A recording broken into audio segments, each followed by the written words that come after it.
Close to retiring? What to do with your 401k? How close is close? How tolerant are you? And where do you physically, your physical body, where do you sit in determining your retirement? Hey, this is Jeff at Below Average. Just coming to you with another some ideas on when you are getting close to retiring, what you should be thinking about. I'm personally not quite, obviously, at that point, but I know people in my age group, which is late 50s, middle late 50s, that are thinking about it. So here's some examples to think about. If you are close to retiring, which you feel you're close within, I'm going to say a couple years, not a couple weeks, not a couple months, you're at least a few years out, and you're seriously thinking about it. Your first thing you need to know is your age when you retire. Are you going to be able to get Medicare at 65? If not, and you are not married or not, don't, your spouse does not have health care, that would obviously solve a huge issue. Is if your spouse does have health care and you don't have to worry about it, great. But if you don't, are you looking at hopefully not winging it, but you do have at this point still the Affordable Care Act or the Obamacare, which I'm assuming will probably fully never go away. But there could be some changes eventually coming, as they do every so many years. That's got to get re-upped, got to get funded. And I do believe 2025 is the last year in hand. So sometime relatively soon in the next year or whatever, there'll be some funding for that. So if that's what you're looking at, is what I feel you should look at doing. Is if you're putting in, just for an example, if you're putting in 10, 12, 15, 16, up to 20% in your 401k, you might want to look at scaling that back to go with whatever your company matches. Is if you got to put in 6% to get 33%, look at doing that for sure. Whatever the max company matches, make sure you're doing that. And the difference, what you could start looking at doing, because you got some time, if you're looking at 2, 3, 5 years, is looking at or opening up a Roth IRA. Now this one would be definitely, if you don't have a lot of money, which this channel Below Average, you don't have a lot of money, or you do have a lot of money, this is possibly an option for you if you are definitely looking to utilize the Affordable Care Act. Because under that, they will look at your earned income. And you do have to have some earned income. At least in my state, if you fall under a threshold of earned income, you won't be able to get the Affordable Care Act. You're supposed to be going on to the Medicaid program within the state. So you have to have some form of earning. So if you're looking at, hey, I'm just going to pull my money out of the 401, pay the taxes, and who cares? I'll leave it at that. If you happen to have to pull out a lot of money, that could really cost you under the Affordable Care Act. So you have to you're going to have to do a little investigating yourself in your state to see what threshold that is. And you can make a free call. Do not go online. Do not type into Google about the Affordable Care Act, or go to the government health site and start looking and typing in a question. You're going to get so many emails on that stuff or texts, and you're going to drive yourself nuts. Find out who is like one of the larger local in your area healthcare providers. They will offer the Affordable Care Act. Make a physical call, get to talk to a rep, get real live answers from them, knowing you will not be bugged again. And if you are, you're going to be bugged by one company, one person, and that's it. Much better. Much better. So that's the big concern. So if you're going to be under 65, and you're going to retire early, like even at 60, somewhere's in that range, and you have a lot of money you're going to pull from your 401k, you want to look into maybe making the changes now. Cut back your 401 to make sure you get the company match. Take that difference and go open up a Roth IRA where you'll be paying the taxes, after the fact. And that money is perfect to be able to pull out under, because it's not considered taxable income, because you've already pulled it on out. You paid the taxes on the money. You're throwing it on in there, and you're good to go. You'll be able to do the Roth IRA. That's one step.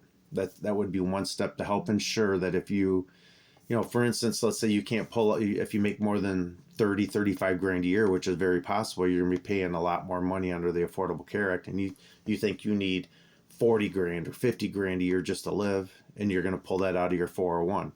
Well, if you can back that off to about 30, but over the next 3 to 5 years, you put enough money into the Roth IRA, you'll be able to pull that difference out and still keep under what you need and not have to worry about a big pay increase under the Affordable Care Act.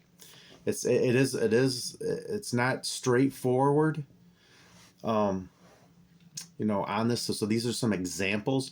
I personally have had the Affordable Care Act now for over 4 years, going on 5. I got a pretty good idea, at least physically, for my family, how that has worked out. So I do know that the lower threshold of money and X amount of money you make, depending on where you live, your zip code and your age, all that stuff offsets each other, or not offsets, all that stuff comes into play on the cost. And it can go from paying very little to nothing to getting very costly. So you have to end up looking at that scenario. But you do have ways to work around that. Like I said, if you have to back off from some of your 401 now to put that in a Roth IRA or into a savings, if you're close and you think you might be a couple years out and you don't have anything in a savings account and you want to say, you know what, I'm going to go that route, you can do that too, because any money in savings doesn't count against you dealing with the Affordable Care Act. Now, if you spend a little time and you look into it and find in your area that you're going to be able to pull enough money out and you're going to be able to keep paying your bills and you're going to feel like you're fine, or even if you're drawing early Social Security and all the numbers fall into line that suits you for the Affordable Care Act, then you don't really have to worry about doing a Roth. Just keep funneling your 401k, go at that route, and be fine. You'll be able to end up knowing the numbers ahead of time. It'll take the ease of mind off of you on the whole anxiety part of, how is this going to work out, and you don't want to wait to the last second. You want to have some good ideas ahead of time. But that gives you a few ideas, at least at that. And you have to, like I said, do the Roth. You can end up throwing some into savings if you are comfortable and feel that you can do that. Now, there is a possibility that some people, it's easy because they take it from your check for your retirement. It's hard to do it yourself on the side. So if you know you can't do that, it's not going to work, you're just going to spend the money and you're never going to open it, then don't make the change. Don't make the change. Keep putting it in a 401, which is a lot easier. I understand that's a lot easier. Simple, everything else. But if you are in this little gap, which is a big one actually for a lot of people, you have some options. And also you can look at even doing some cryptocurrency. That's money after the fact. You've already paid your taxes out of. That's money you can invest, and you can look at doing some of that stuff. You can go on to a site called the only one I have seen and used very little, but I have used it, Coinbase. You can at least go on there to end up dabbling in some of that if you want. Don't go crazy. Like me, I like put anything in there. I actually have only done it once at this point, and throwing a lousy 10, 15, 20 bucks just to play around, and then keep maybe every so many weeks do another 10 or 15 in there just for something to do. These are things you can do to help offset that. That's a big one. So you have to decide that for your 401k, where you're at the time, depending on, now some people think that in 12 months that's when they want to retire. That's soon for them. Some people say 5 years is soon. So you have a lot of personal scenarios that you have to look at yourself on when you are looking to possibly make that move. And another thing is that if you for sure, like, you just want out of the rat race, you hate your job, you've been there forever, you're sick of it, and you're just waiting time to try to make the move, and you're going to do it soon, and all these other numbers fall into play for you that you're comfortable with, but maybe you might be short a little bit money, you're not sure if you can do it. I would suggest that to prepare for when you do retire, that maybe you look at a little part-time job. And I would say picking up the part-time job before you do your full retirement, just so you get an idea of what that might be like. And I'm not talking a lot. There's no way you should be retiring working if you're working 40 hours a week and retire and have to go work 20 hours part-time to pay bills. Don't be doing that. I'm looking at, you want extra money, this is here can be your blow money. like 10 hours a week, doing whatever, doesn't matter. You're not looking at, I got to make X amount of money. You just want to say, hey, I want an extra, I don't know, $50, $100 a week. And I'm going to use that as blow money. And all my other money is going to be gravy or pay bills. I'm sorry, should be saying pay bills. So, and I would suggest to do that beforehand. It's going to be harder once you retire. It might take you 6 months or a year before you look or try to get a little part-time job if you need to at that point. Do it ahead of time if you can. Just do it ahead of time. So you transition right from that to the part-time, and then you can go from there. I mean, depending on just the part-time job, those are easy ones to quit and go back whenever you want. Tons of part-time jobs out there. There's tons of industries that only can use part-time jobs because they can't afford to pay anybody a decent wage. 2, they can't afford benefits. And 3, they need flexibility. And that's why if you get a part-time job you don't like, or it doesn't work out for the hours or whatever, you can just, if you have to, give them the notice and then, quit on a peaceful basis and go find another part-time job. It's no big deal. That's no big deal. Most of these companies don't want you around. They don't want you forever. They're just looking for the part-time fix. Just like you're looking for maybe a part-time fix. So I know there's a lot in here, and I initially started off like dealing with the 401, because you do have to decide, possibly, depending on where you're at on your earnings. It's just, what to think about 2, 3, 4, 5 years, 6 months, whatever, before you get to retirement. I'm kind of curious myself when I get to that point, what do I look at doing? Do I stay aggressive all the way to the end? Do I have to back off? A lot of that will depend on what I feel I have in there, and can it be enough to help sustain for retirement? I'm definitely somebody who's not looking to ever retire early. I'm not quite in that position. My spouse has really never worked.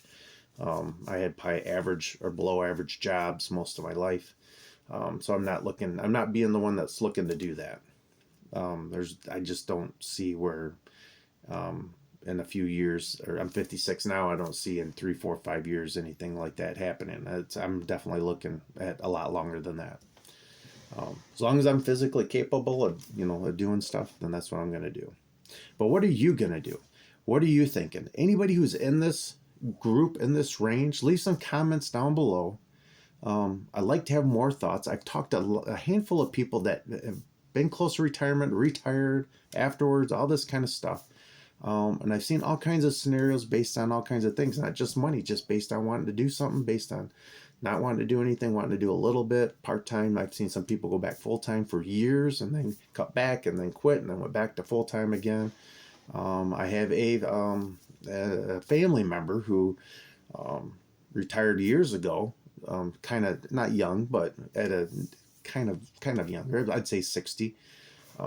Did it for a few years, didn't like it, went back to work, and then retired again, went to school, then went back and worked like 10 years. They worked till they're like 80, and was happy and was fine with it, needed the money, needed doing some things, trying to keep some things going, but was physically fine. So I'd like to know what you're thinking. So please, if you could subscribe, comment down below. Let's see if we can get some interaction going with some individuals. I'm getting close. I want some answers. There's a lot of people, unless you really sit down with them, they don't talk about it a lot because they don't want anybody to know if they're going to make a mistake, or they don't want to tell you where they're at financially, because some people just don't want anybody to know, which is understandable. But it also gets people into positions that they could have done something sooner, or they should have waited. So good and bad, right? Good and bad. And if you ask somebody quite a bit older, maybe that's been retired for a while, their circumstances back those years ago were totally different than what most people are going to see now. You just go 1 generation, 2 generations that have been retired already, and their whole work era and retirement scenarios are totally different than what my generation for sure has to go through now, where we have no pensions. Everything's based on basically a 401k. This is still in testing mode for a long time to see how this works. There's some great things, and there is definitely some not so great things, dealing with it. Please, but subscribe, comment down below, give me some ideas, let other people know. I'm years out, but I like to plan as much as ahead of time as I can. So please say something if you can. I appreciate it. Have a great day. Bye.